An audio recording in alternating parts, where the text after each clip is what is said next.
Your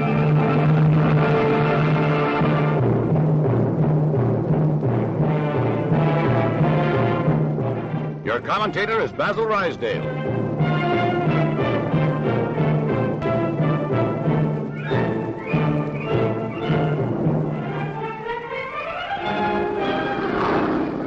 June 21st, 1941. With treacherous assault, Germany declares war on Soviet Russia.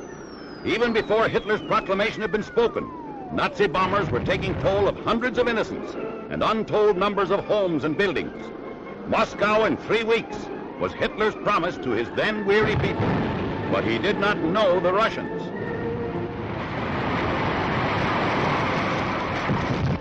With lightning-like speed, the Red Army assembled and went into action. Its men and its tanks were ready to fight the greatest defensive battle the world has ever known.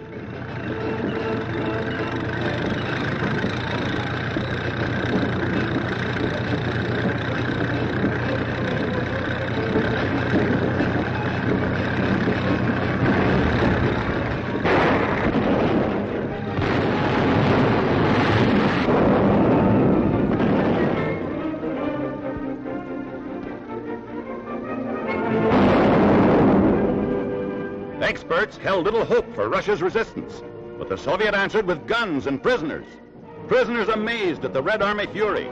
Prisoners disillusioned and weary. Every man, woman, and child in Russia joined in the fight.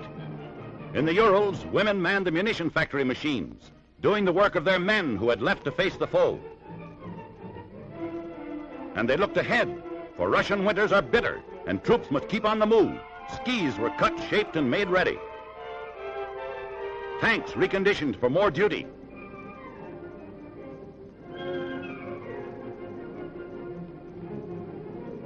Stalin, on November 7th in Red Square, Moscow, rallied his fighting troops. With the German army only 30 miles away, Russia's army was ready to deal with the treacherous enemy.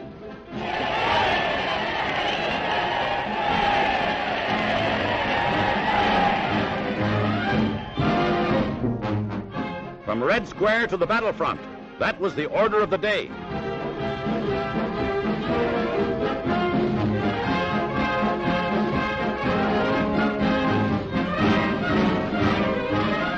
The Russian winter had arrived, Russia's greatest ally, and all Russia was ready to fight.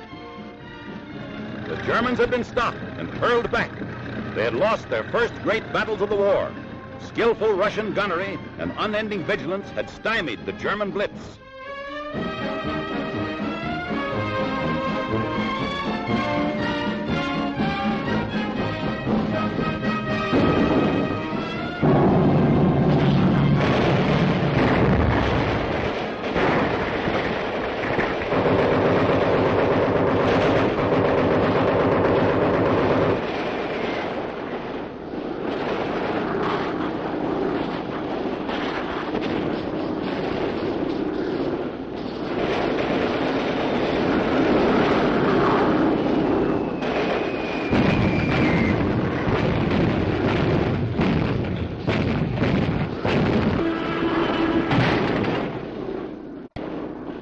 Russia's soldiers know that bitter winter warfare is just old-fashioned warfare. They understand camouflage. They have the will to fight. Here the fateful and incredible parallel to the Napoleonic campaign occurred. Here the Nazi spearhead that had taken Rostov and forced it to flee for safety was broken.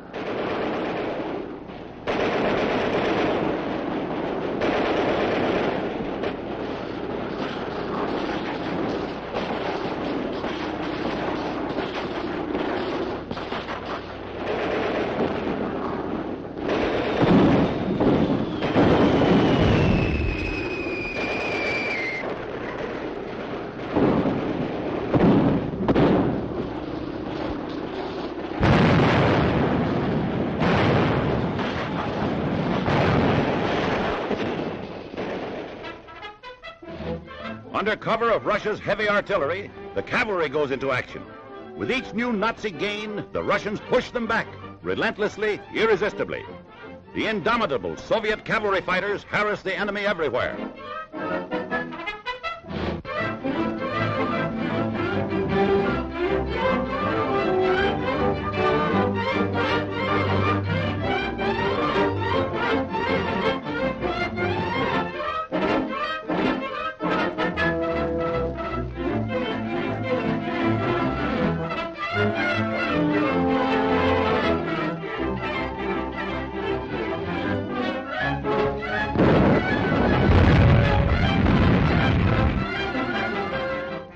While the Luftwaffe is grounded, the Soviet Air Force, manned by skilled fighter pilots, joins the great defensive.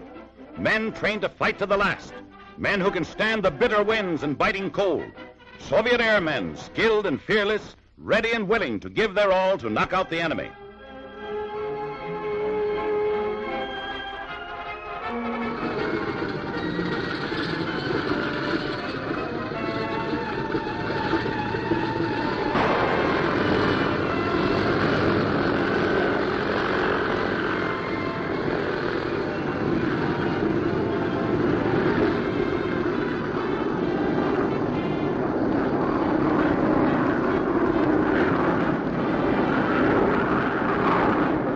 German tank road is sighted, but it soon will be a useless jumble of shell holes and blasted terrain.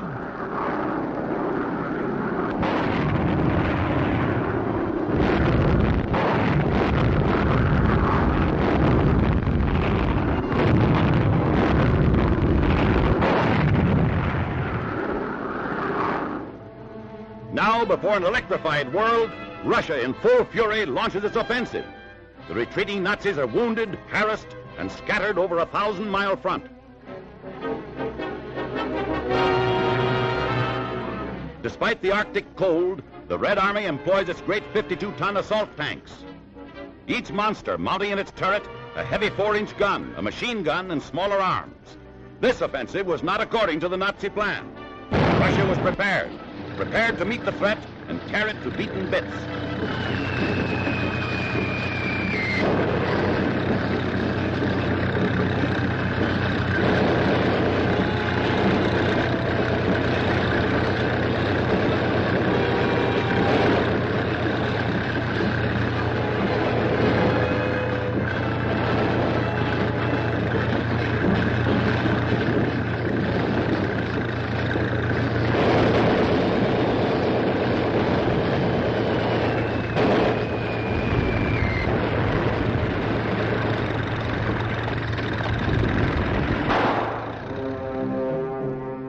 Many villages are devastated, but in the evacuation of German troops, in the great battles that rage to and fro, the Nazis leave behind a mass of material that they would have dearly loved to reclaim, had not the Soviet taken charge.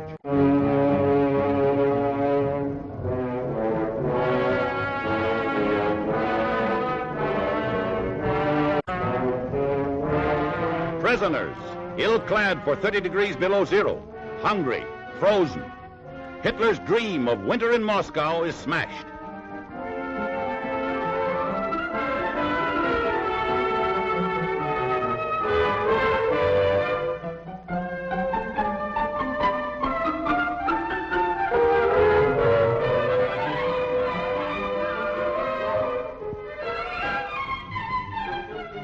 Forlorn and bewildered, captured Nazi troops now await the command of their victors.